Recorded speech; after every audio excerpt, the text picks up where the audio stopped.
My grandson leaned close and whispered that his parents had been secretly meeting with an agent to find a way to sell my house. That same house where I raised my son and buried my husband's ashes. I kept my face calm so he would not see the storm rising inside me. Yet my chest felt tight, as if the walls themselves were closing in. They thought I would not notice until it was too late. What they could not imagine was how quietly I could fight for what was mine. It was a cool morning on Bainbridge Island, the kind where the air smells faintly of salt and cedar. I had just poured my first cup of coffee when I heard the faint rattle of a bike on the gravel path. Leo, my 18-year-old grandson, came up to the porch with his hair still damp from the mist.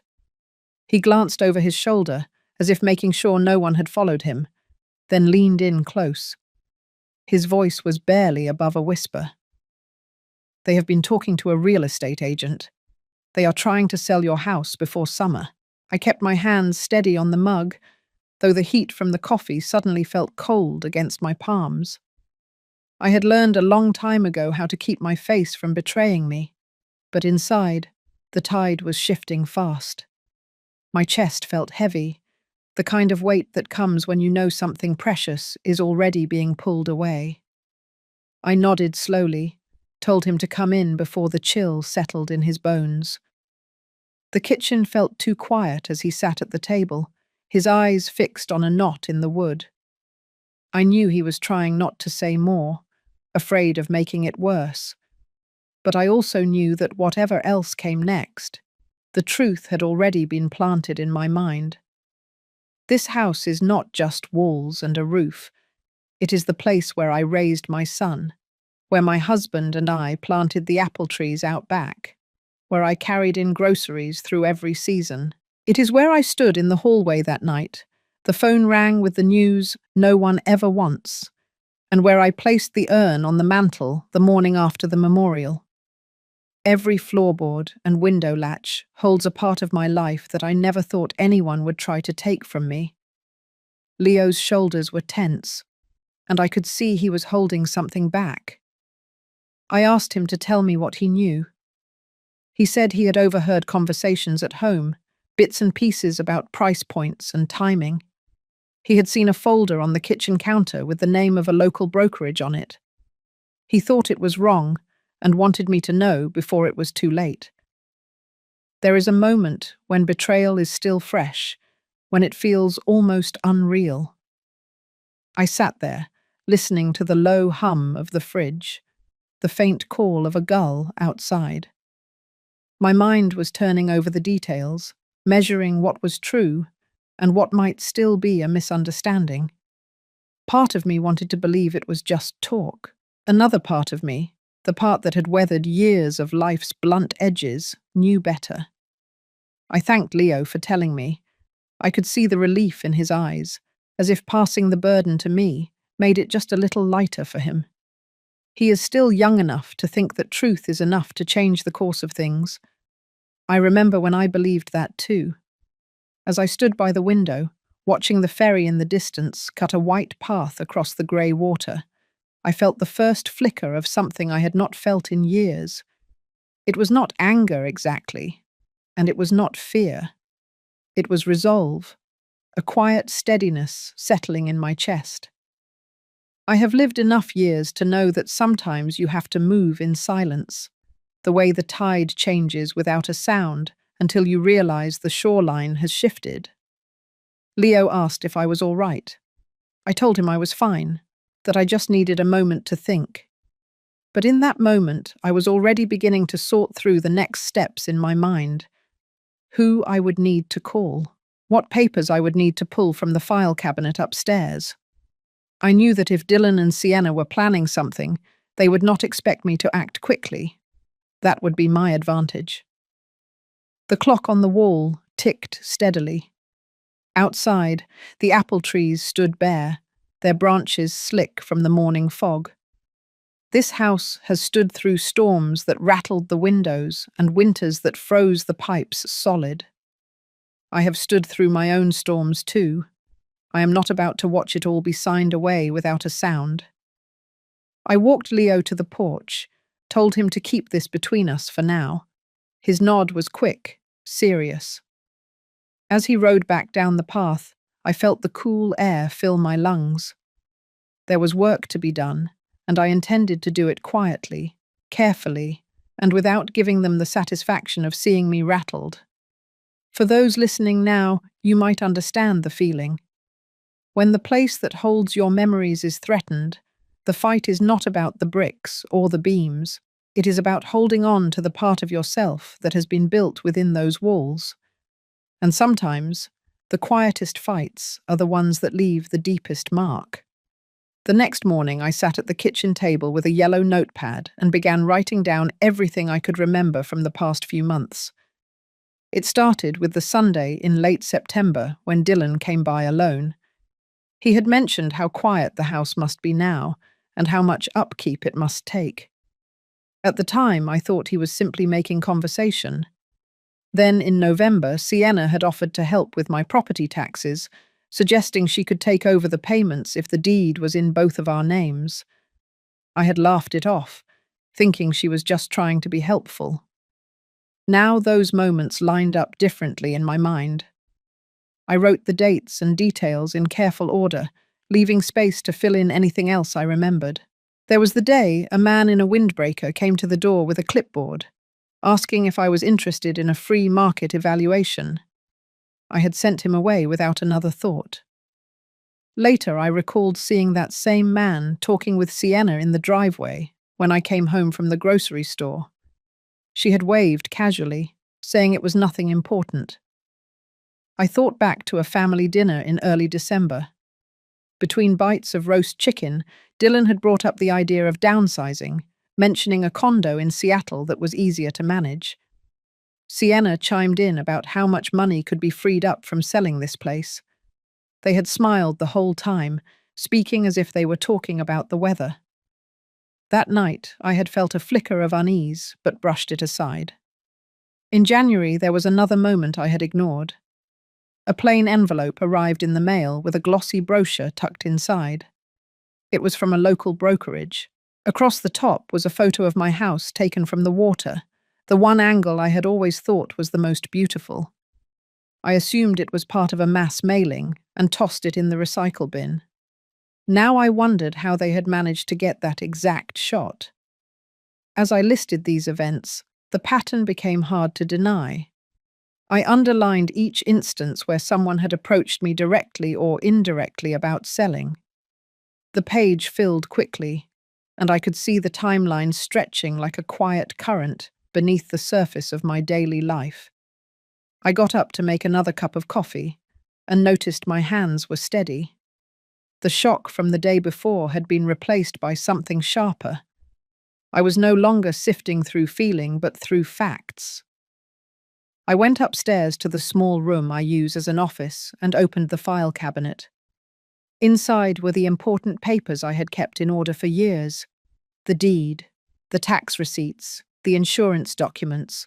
I spread them out on the desk, noting the dates and any clauses that might matter. I remembered my husband always saying that in a storm, you check your lines and anchors before you look at the horizon. Pulling out the last folder, I found copies of checks I had written over the years to Dylan and Sienna. Some were for big moments, like their wedding and the rounds of IVF they went through. Others were for emergencies they had claimed were temporary. I added up the amounts in my head, the numbers stacking higher than I expected. I made a note to keep these records separate in case I needed them later. Downstairs again, I sat in the armchair by the front window. The apple trees in the yard were bare and still, their branches black against the pale sky. I thought about the seasons they had stood through, storms off the Sound, winters that froze the ground solid, summers that baked the grass to brittle gold. They had kept standing. I began to consider the next step.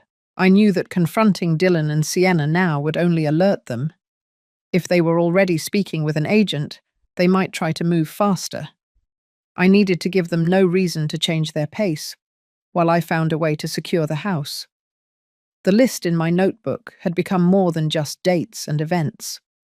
It was a map of decisions, each one a missed opportunity to see what was right in front of me. That recognition carried a sting, but it also gave me something to work with. I had the advantage of knowing what they thought I did not. I closed the notebook and slid it into the drawer of the side table. Outside, the ferry horn sounded faintly across the water. It was a reminder of the years I had spent keeping things on schedule no matter the weather. I understood the rhythm of preparation and patience, and now I understood that I would need both. 2 days after I had finished filling my notebook, Dylan called to say they wanted to come by for lunch. His tone was casual, but there was a slight pause before he spoke each sentence, as if he was choosing his words with more care than usual. I told him to come around noon. Sienna's voice floated in from the background, light and polite, and then the line clicked off. I set the table that morning without much thought to the food. I made a simple salad, roasted a chicken, and set out bread and butter. My focus was not on the meal. I wanted to see what they would bring with them, what kind of story they had prepared. They arrived right on time. Sienna carried a bakery box, and Dylan had a folder tucked under his arm. We sat down, and for the first few minutes, the conversation was nothing more than comments about the weather and traffic. Then, without warning, Dylan slid the folder onto the table and opened it toward me. Inside was a printed packet, neatly bound, with the heading Authorization to Represent Property Owner. Below that was my name and address. He began explaining how this was a preliminary agreement, nothing binding, just something to let a brokerage start exploring the market. Sienna leaned forward, her tone warm, saying this was all in my best interest, to help me transition smoothly. I looked at the first page. The listing price they had filled in was $1,320,000. Next to it was a column labeled Estimated Net Proceeds. It showed $1,220,000 after fees. Dylan pointed at the number and said it would be enough to cover everything they needed and still leave me with a comfortable cushion. Then came the part that told me everything I needed to know. Dylan explained that they had already spoken to a potential buyer who was interested in making an offer before the property even went public. Sienna added that moving quickly could save time and spare me the hassle of open houses and strangers walking through my home. I kept my eyes on the papers, scanning for the details they probably hoped I would overlook. The commission rate was higher than average.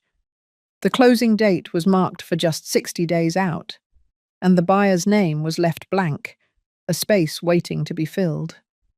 The air in the kitchen felt heavier. I could hear the low hum of the refrigerator behind their voices. My fork rested on the edge of my plate, untouched. Every word confirmed what Leo had told me. This was not an idea they were toying with. It was already in motion. I asked Dylan to explain how he thought the transition would work. He spoke quickly, outlining a plan that had me moving into a 2-bedroom condo in Seattle, close to Sienna's family. He mentioned a building with a community lounge and weekly game nights. Sienna added that I would not have to worry about repairs or lawn care. The way they described it, the move sounded like a favor, a gift wrapped in convenience. But in the middle of their polished pitch, Dylan let slip a detail that cut through everything else. He said that with the proceeds from the sale, they could pay off the $120,000 lost in his cryptocurrency investment and secure the $450,000 buy-in for the franchise they wanted. Sienna's hand touched his arm lightly, as if to tell him to be careful, but it was too late. I sat back in my chair, letting the silence stretch. Sienna reached for her coffee cup, eyes fixed on the table. Dylan shifted in his seat. The moment had changed, and they could feel it. I told them I appreciated them bringing me the information, that I would look it over. I slid the papers back into the folder and closed it. The rest of lunch passed in short, shallow exchanges. They spoke about a trip they were planning for the summer, a friend's wedding in California. I listened without offering much in return. My mind was already moving in another direction. After they left, I cleared the table slowly, placing each dish in the sink. The house was quiet again, but the silence no longer felt the same. I went to the living room and sat in my chair by the window. The ferry was crossing in the distance, its white wake cutting clean through the grey water. I thought about what had just happened, the way they had come into my home with their plan neatly laid out, confident that I would sign away the place without a second thought. I thought about the numbers they had presented, and how easily they had woven their own needs into the story of what was supposedly best for me. It was no longer a matter of suspicion. I had heard it from them directly. This was a calculated move, not a conversation. And in their calculations, I was a line item, a means to an end. I went to my desk and opened the drawer where I had placed my notebook. I added a new section, noting the date and everything said at the table. I included the listing price, the estimated net proceeds, and the exact figures Dylan had mentioned about his losses and the franchise buy-in. The page filled quickly. I closed the notebook and sat for a long moment, looking at the apple trees outside. The branches swayed slightly in the wind. The trees had stood through storms and drought, holding their ground year after year. I knew then that I would do the same. The morning after that lunch, I called Harper Lynn. I had met her years earlier at a community fundraiser and remembered her as someone who spoke little but listened closely. When I told her what had happened, there was no hesitation. She suggested we meet that afternoon at her office in Winslow. Her office sat on the second floor of a brick building overlooking the marina. Inside, the air smelled faintly of paper and cedar polish. She closed the door and motioned for me to sit at a long table, already set with a legal pad, a pen, and a folder with my name typed neatly on the tab. I laid out the details from my notebook, the copies of the checks, and the folder Dylan had left with me. She listened without interrupting, her eyes moving between my notes and the documents. When I finished, she folded her hands on the table. "We need to secure your ownership in a way that cannot be undone without your consent." She began sketching a plan on the pad in quick, precise lines. The first step would be a life estate deed, naming me as the life tenant with the right to occupy the house for the rest of my life, and naming Leo as the remainder man who would inherit it after my passing. This would ensure that no sale could proceed without both our signatures. The second step was to record a memorandum of lease for 99 years, with a token rent of $1 a year, listing me as the tenant. It sounded redundant at first, but Harper explained that it created another layer of possession rights, making any forced sale far more complicated. The third layer was to transfer the property into an LLC, with the sole member being a family trust she would establish for me. I would be the current trustee and beneficiary, and she would serve as the successor trustee if I could no longer act. This structure would shift ownership away from me personally while still giving me full control, adding another shield against outside pressure. For the fourth measure, she suggested granting a conservation easement to the Bainbridge Land Trust, covering the waterfront strip and the stand of apple trees. It would preserve those areas from development and give the trust the right of first refusal if the property were ever put up for sale. In practical terms, it would deter most speculative buyers and lower the market appeal for anyone looking to flip the property. Lastly, Harper picked up the folder of old checks and made a note. These will be converted into promissory notes with defined repayment terms. They will be referenced in your updated will and trust with a no-contest clause. If Dylan or Sienna challenge the estate, they risk forfeiting any remaining inheritance while still owing the debt. We went through each step again, this time with Harper explaining how the filings would be recorded with the county and in what order. The sequence mattered. The life estate deed and the lease memorandum would be recorded first. The LLC transfer would follow, then the easement. The trust documents would be signed and notarized on the same day. She moved through it like a captain charting a route through narrow waters, careful to avoid every hidden reef. By the time we had finished, the outline on her pad looked like a fortress built in layers. Harper gathered the papers into a neat stack and told me she could have the first documents ready within 48 hours. She recommended that I not alert Dylan or Sienna until everything was filed and stamped. They will assume nothing has changed. That will give you room to move without interference.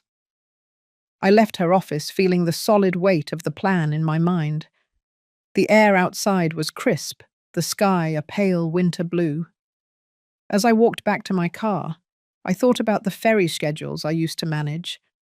Every crossing had to be timed against the tides and the weather, and sometimes the safest choice was to delay departure until the moment was right. At home, I pulled the folder of important documents from the desk drawer and set it on the dining table. I added the deed, the insurance policies, and the most recent property tax statement to the pile Harper had already seen. I also included photographs of the house and the land from over the years, thinking they might be useful for the easement paperwork. That evening, I sat by the window with the notebook in my lap, adding a new section labeled Plan. Under it, I wrote each of Harper's steps in order, leaving space beneath each one to note when it was completed.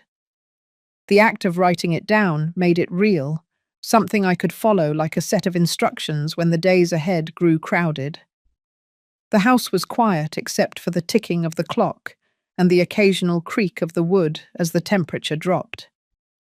I could picture Dylan and Sienna talking in their kitchen, believing they had time to move me into their plan. What they did not know was that my own plan was already in motion. I closed the notebook and placed it back in the drawer.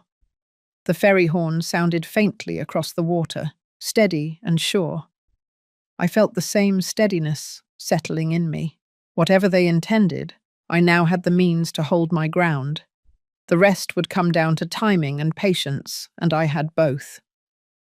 2 days after meeting with Harper, I called Dylan. My voice was calm, almost tired, as I told him I was still thinking about the papers he had brought and that I might be open to hearing more. I suggested we all sit down again soon. He sounded relieved, the kind of relief that slips into a voice when someone thinks they are back in control. In the background, I could hear Sienna asking something, her tone lifting at the end. Dylan said they could come by this weekend. I agreed, setting the time without giving them a choice. After I hung up, I called Harper. She already had most of the documents ready and was waiting on the final signatures. We decided the filings would be done the day before Dylan and Sienna arrived. Harper also arranged for an escrow office to be available if needed, one that had full security cameras and an audio system that met the state's recording consent laws. The next morning, I walked the perimeter of the property, taking note of every detail. The apple trees stood bare, their branches slick with cold dew. The dock was quiet, except for the sound of water lapping at the posts. I wanted these images fresh in my mind, a reminder of what was at stake.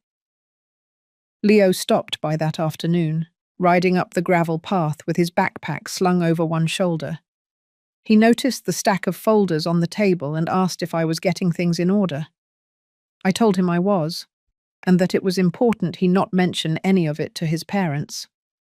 He nodded, his eyes steady, the way a person looks when they understand the weight of a promise. On Friday, Harper and I met again in her office. The life estate deed and the memorandum of lease were signed, notarized, and sent to the county recorder. The transfer to the LLC followed, and the conservation easement papers were prepared for submission. The promissory notes for the past loans were formalized with repayment schedules. Each document went into a sealed envelope with the date and filing number written in Harper's careful script. When we were done, Harper slid a small digital recorder across the table. She explained how it worked, how to start it with one touch, and where to place it so the microphone would catch the entire room. She reminded me that Washington requires consent for recordings, so the plan was to have everyone meet in a space where there were posted signs stating the area was monitored. The escrow office she had booked for Sunday had those signs on the door. I drove home with the envelopes on the passenger seat, their weight heavier than paper should feel. At the kitchen table, I stacked them neatly and placed the recorder on top. The house felt still, but I could sense the current moving under the surface, pulling us all towards Sunday. That night I prepared the living room for their visit. I arranged the chairs so there was a clear line of sight to the coffee table, where I planned to place the folder they had left with me. I wanted them to see it as soon as they walked in. I also set out fresh coffee cups and a plate of crackers, the kind of neutral hospitality that would keep them from thinking I was on edge. On Saturday, I kept to my routine. I went to the market in the morning, spoke briefly with neighbours, and walked down to the dock. The less I changed my patterns, the less reason they had to suspect anything. By evening, the sky was streaked with pale orange, and the air carried the sharp scent of salt and wood smoke.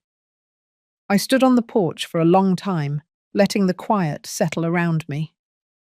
Sunday arrived cold and clear. At 11:30, I drove to the escrow office ahead of schedule. Harper was already there, reviewing the setup.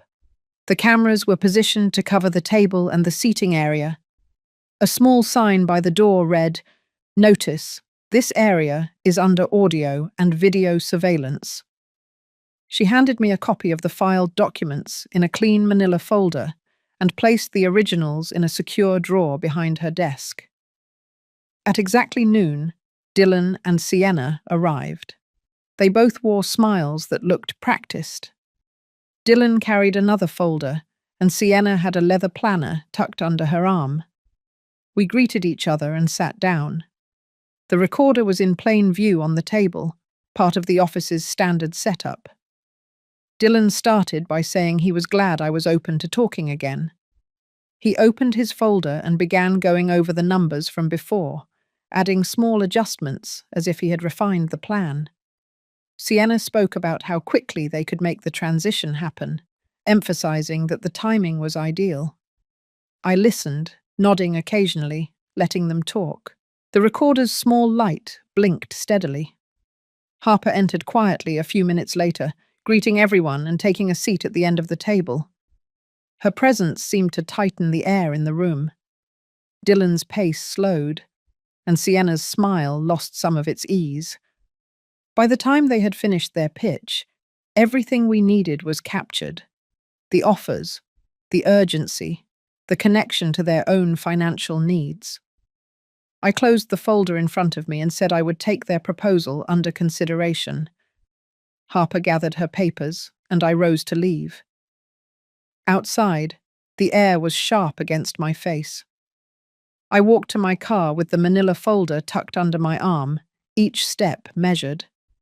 The pieces were in place now. The next move would not be mine to rush, but when it came, it would be ready. Monday morning, the day after the meeting at the escrow office, I woke with the sense that something was already moving. The air felt different, the way it does when the tide turns in the middle of the night. I made coffee and sat at the kitchen table, the manila folder Harper had given me still in the same place I had left it.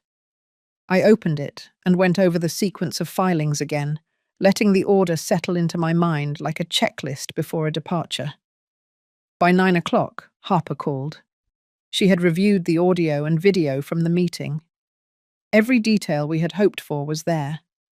Dylan's own voice, linking the sale to his investment loss and the franchise buy-in. Sienna, speaking about the timing and the potential buyer who wanted to move quickly. The clarity in their words left little room for doubt or reinterpretation. Harper said the quality of the recording was excellent, and copies had been stored securely in 3 different locations. After we hung up, I sat for a moment, thinking about how calm my hands felt. There was no rush of adrenaline, no anger boiling over, only the steadiness that comes from knowing the ground you stand on is solid. I cleared the table and went upstairs to my office. The file cabinet drawers slid open easily, the neat rows of folders a reminder of years spent keeping things in order. I pulled out the most recent property tax statement, the insurance policy, and the appraisal from 2 years ago.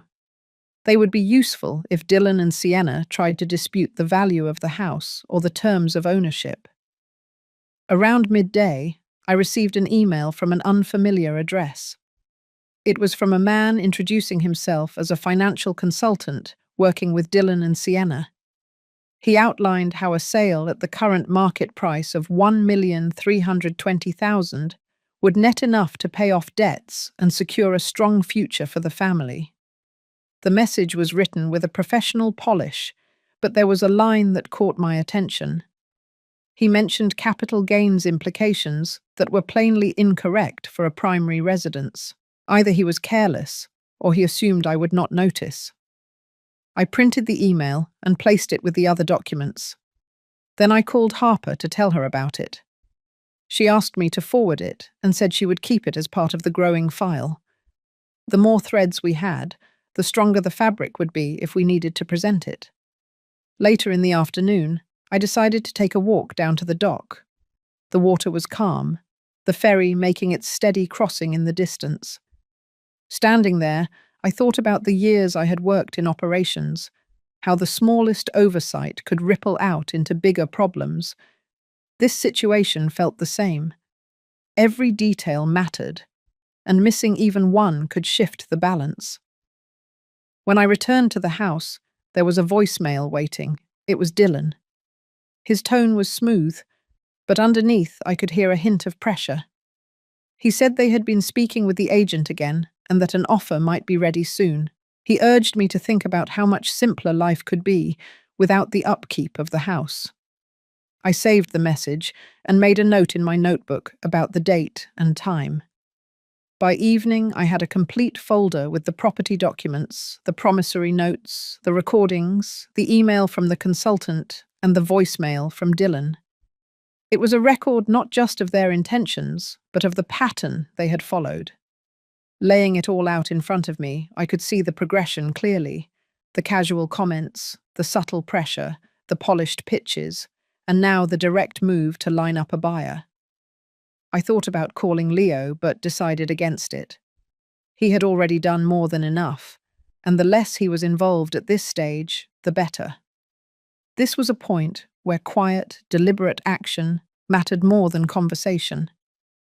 Before bed, I called Harper one more time.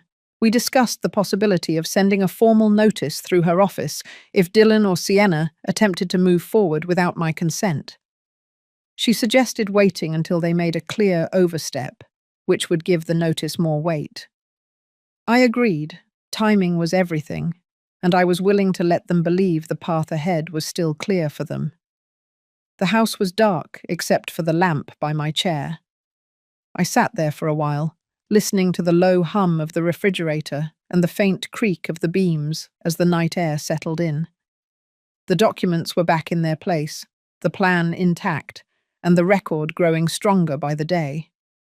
I knew there would be more calls, more messages, and more small maneuvers meant to push me toward their goal.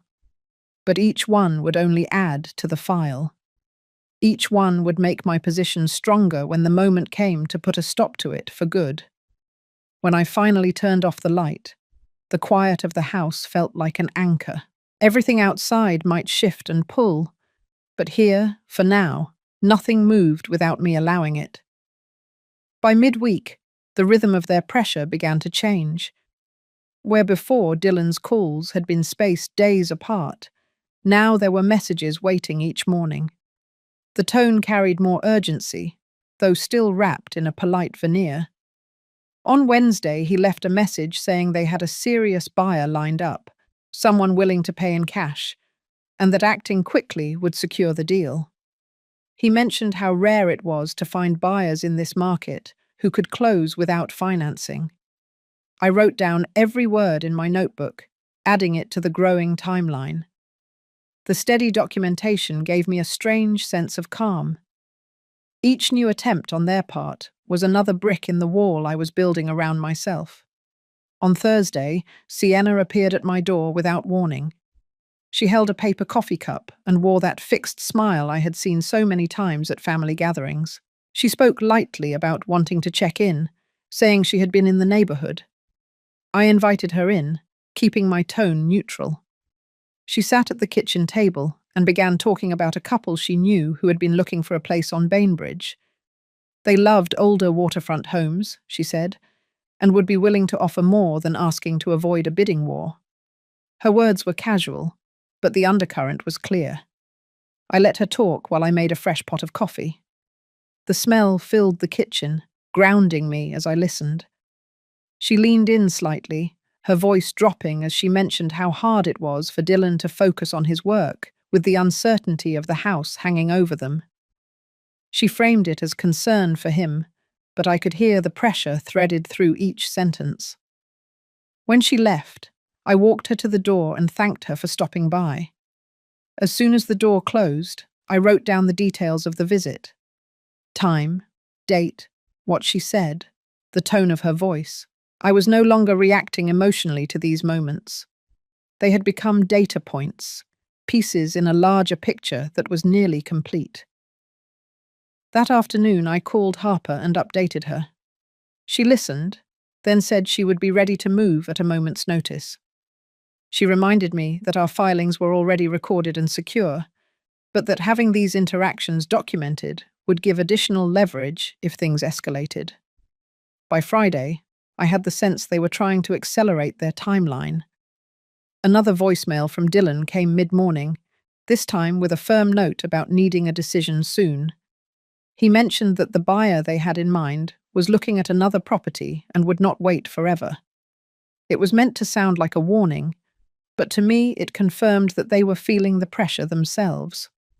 I decided to use that. That evening, I called Dylan back and told him I would be willing to meet on Sunday to go over everything one last time. I suggested we hold the meeting at my house. He agreed quickly, perhaps too quickly, and said he would bring Sienna and the final paperwork. After the call, I walked through the house slowly, noting what needed to be put in order before they arrived. The living room would be the center of the meeting, the coffee table cleared except for the folder of their original proposal. I wanted it in plain sight, a reminder that I still had it. Saturday passed quietly. I kept to my routine, avoiding anything that might hint at what was coming.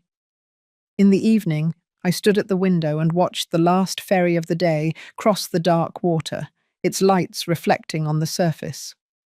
The calm of that moment stayed with me. On Sunday morning, I woke early and prepared the house. The chairs were arranged so that I could see them clearly without obstruction. A fresh pot of coffee was ready in the kitchen. The folder sat on the table, its edges perfectly aligned with the wood grain. They arrived just after noon. Dylan carried a slim briefcase, and Sienna wore a look of determined warmth. We exchanged polite greetings before sitting down. Dylan opened the briefcase and pulled out a stack of papers, sliding them across the table toward me. He began outlining the terms again, speaking with the same practiced confidence he had used before.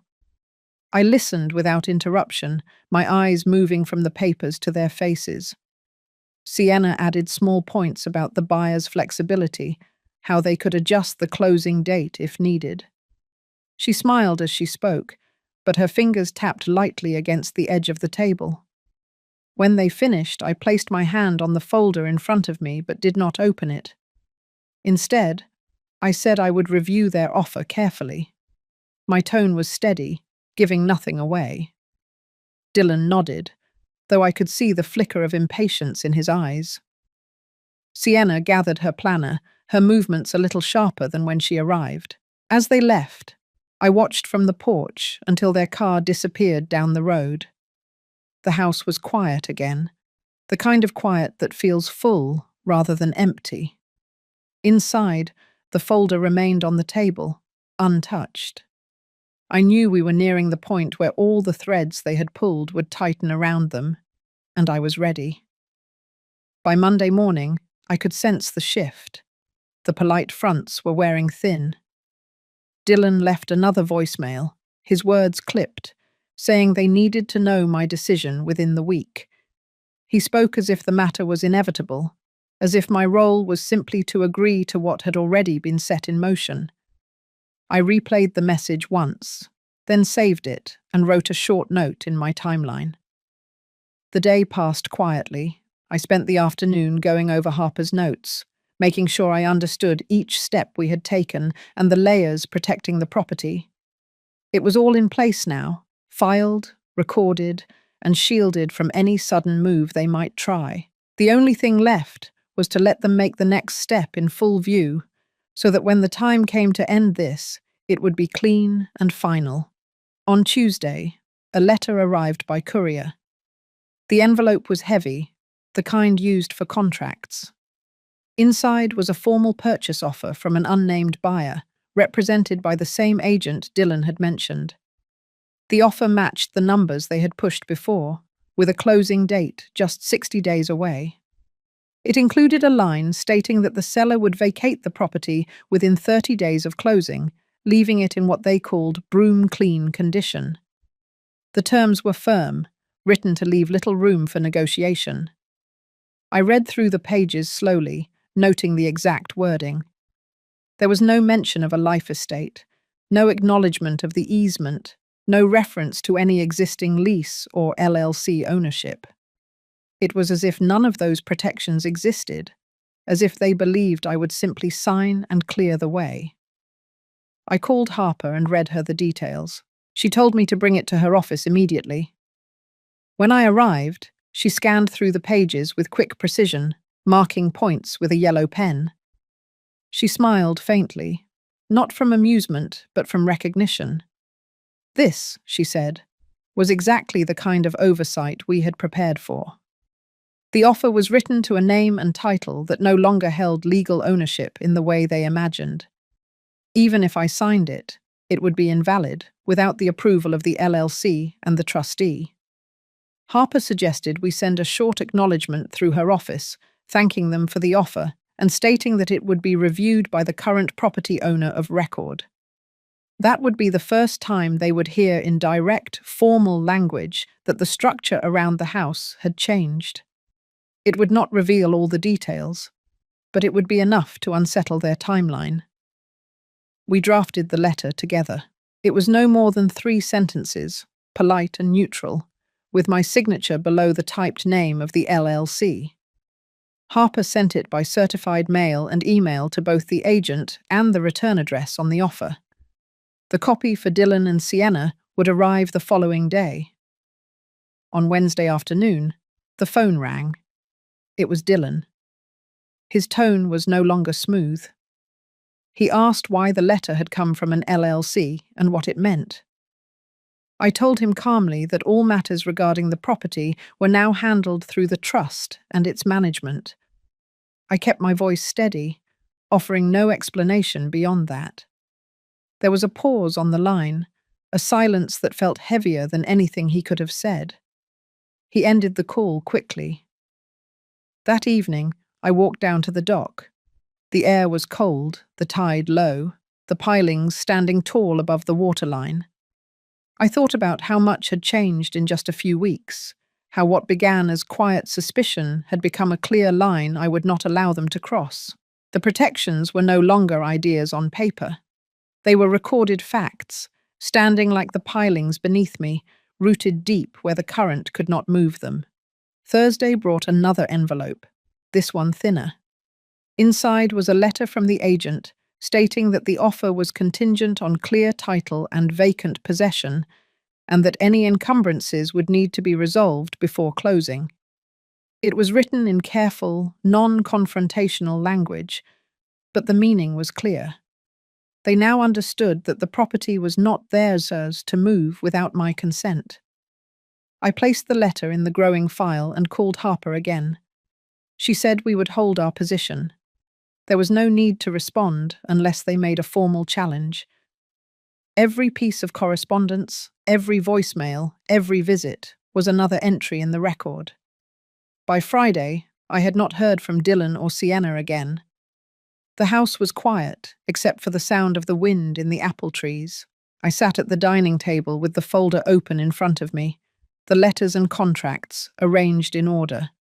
The plan had held, and the shift I had sensed at the start of the week was now complete. They were no longer moving toward me with confidence. They were circling, looking for a way through, and finding none. I closed the folder and placed it back in its drawer. The light outside was fading, the last of the sun touching the tops of the trees. For the first time in weeks, I felt the kind of calm that comes not from waiting, but from knowing the ground beneath you is secure. Whatever came next would have to meet the full weight of what we had built, and I was ready. By the following Monday, the air around the situation had grown still, but it was the stillness before a shift, not a resolution. I woke early, made coffee, and sat at the kitchen table watching the light come over the water. The file drawer in the sideboard was closed, but I could feel the weight of everything inside it. The silence from Dylan and Sienna was unusual, and unusual meant they were recalculating. Around mid-morning, Harper called. She had received a copy of a title inquiry from the buyer's side, requesting clarification on the LLC and the easement. She explained that this was standard once they realized the property structure was not what they expected, but the timing told her they were still looking for a way forward. Her advice was simple: hold the line. Do nothing that would change the landscape we had built. That afternoon, I walked the length of the property, from the apple trees near the road down to the dock. The tide was halfway in, the water shifting in slow swells. The house stood behind me, solid in the pale winter light. Every step reminded me that the fight was no longer about defending what I had, but about making sure it would never be taken without my consent. On Tuesday, a courier came with a letter addressed directly to me, bypassing Harper's office. It was from Dylan. The language was polite, but the message was personal. He wrote that he felt blindsided by the legal changes, that it was hurtful I had not discussed them with him first. He framed his concern as disappointment, not anger, but it was clear he was trying to appeal to the history between us.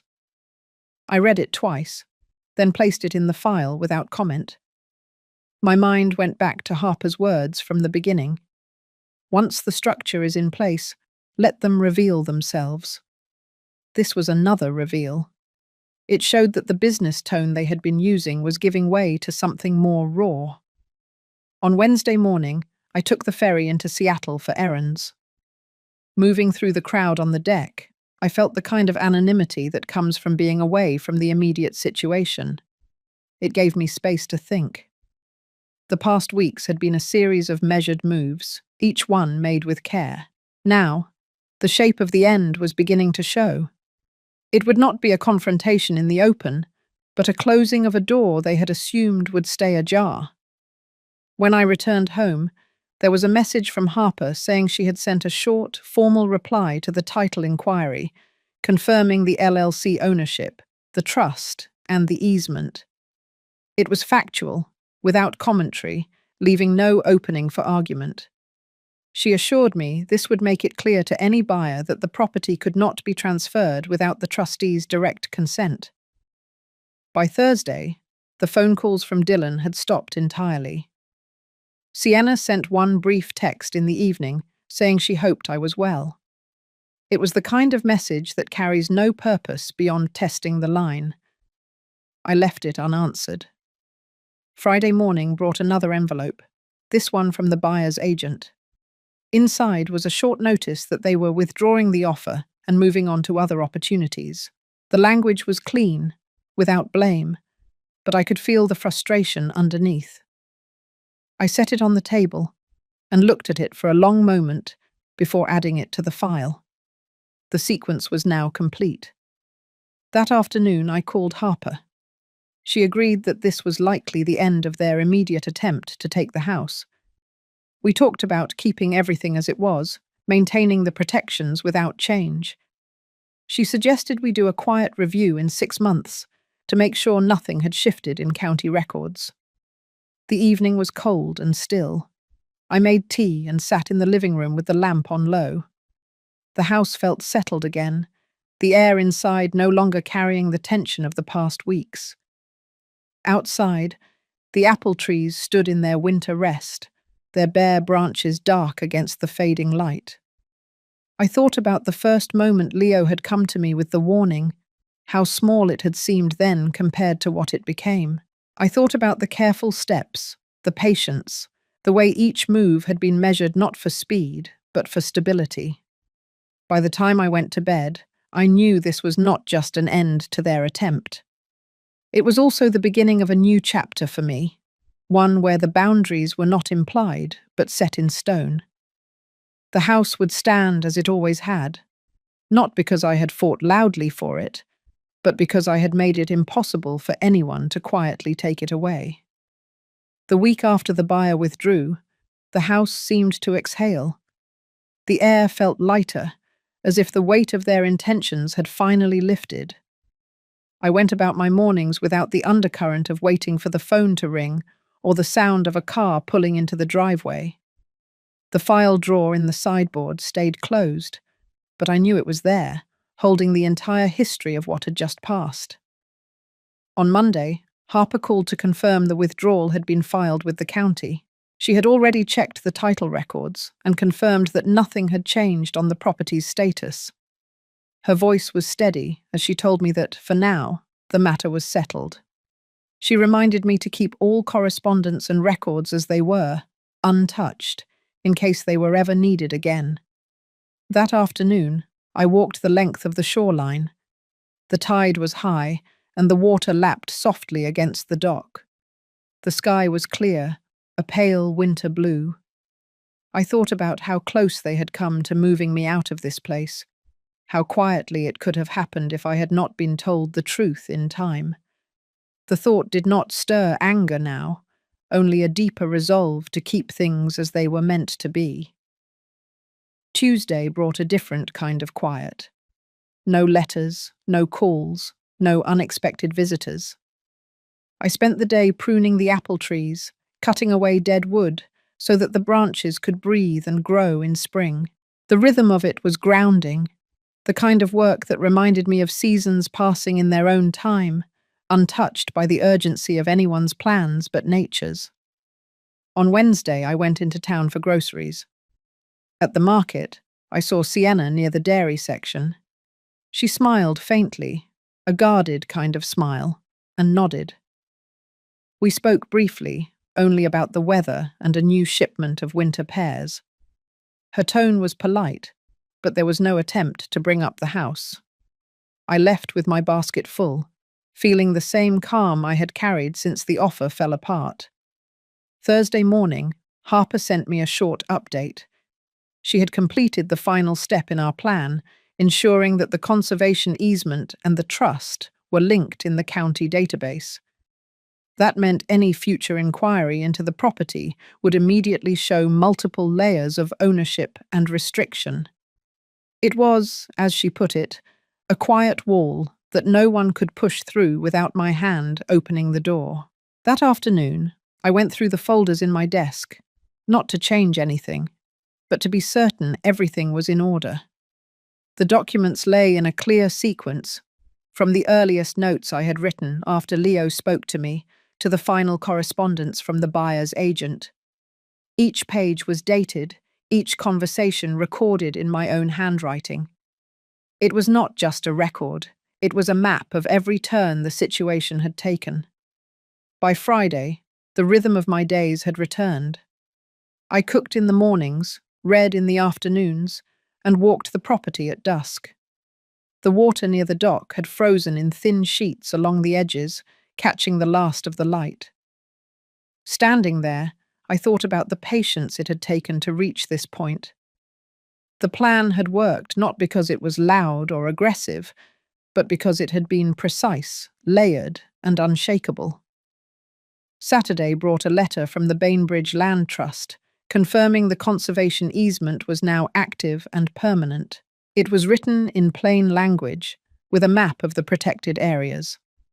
I traced the lines on the map with my finger, following the curve of the shoreline and the cluster of apple trees. These were no longer just parts of my land. They were now legally shielded, tied to the future in a way that could not be undone. On Sunday, I woke early and made coffee. The air was cold, and the windows held a thin layer of frost. I sat at the kitchen table with the map from the land trust spread out in front of me. The quiet of the house was complete, not the tense quiet of waiting, but the settled kind that comes when nothing is pressing at the door. As the light came over the water, I realized this was the first morning in weeks that my mind had not gone to Dylan or Sienna. Whatever they thought or planned now was outside the walls of this house, outside the reach of the protections we had built. I could tend to my days again without watching for their shadow. When I put the map away, I noticed the clock on the wall, its steady rhythm filling the room. The weeks of maneuvering, the careful steps, the long hours of waiting had brought me here, to this moment where the house stood as it had before, but stronger for what had been done to guard it. I closed the drawer, turned the key, and let the stillness hold. The first week of February arrived with a stretch of cold, dry days. The kind of weather that made the air sharp in my lungs, but left the water glassy and still. Each morning, I followed the same quiet routine: coffee at the kitchen table, a walk through the yard, and a glance toward the apple trees. The tension that had filled these moments not long ago was gone, replaced by something steadier, more rooted. On Monday, I sorted through the last of the seasonal bills. Everything was in order. The property taxes were paid, the insurance renewed, the easement and trust fully active. It struck me that for the first time in months, there were no open questions hanging over the house. No papers waiting for my signature. No calls to return. It was a clean slate, yet one built on every step taken in the weeks before. Midweek, Harper called to confirm the 6-month review date we had agreed upon. She said she would mark it on her calendar, and that there was no need for us to speak again until then unless something unexpected came up. Her voice was calm, professional, but I could hear the satisfaction in it too. She knew the structure we had built was not just a defense. It was permanent. That afternoon, I walked to the dock and stood looking out over the water. The ferry was making its slow approach across the channel, the sound of its engines carrying over the still air. I thought about the rhythm of its crossings, how it moved without rush but with purpose, arriving exactly where it needed to be. The past weeks had been the same, every move deliberate, each one landing where it belonged. Thursday brought a letter from the Trust's bank, confirming all account details were in good standing. I placed it in the file with the rest. The drawer was nearly full now, not from clutter, but from the record of every moment in this process. It was a kind of history, one I had lived in real time, but could now hold in my hands. In the evening, I noticed a faint blush of colour in the sky as the sun set. Winter was still holding, but there was a quiet promise in that light, a reminder that seasons turn even when it feels like nothing will change. On Friday, I decided to spend the morning in the garden. The soil was cold, but I cleared the beds, cutting away last year's growth. It was a simple act, but one that felt symbolic. Clearing space for what comes next, not clinging to what had already run its course. Saturday passed without interruption. I read in the living room, the sound of the clock steady in the background.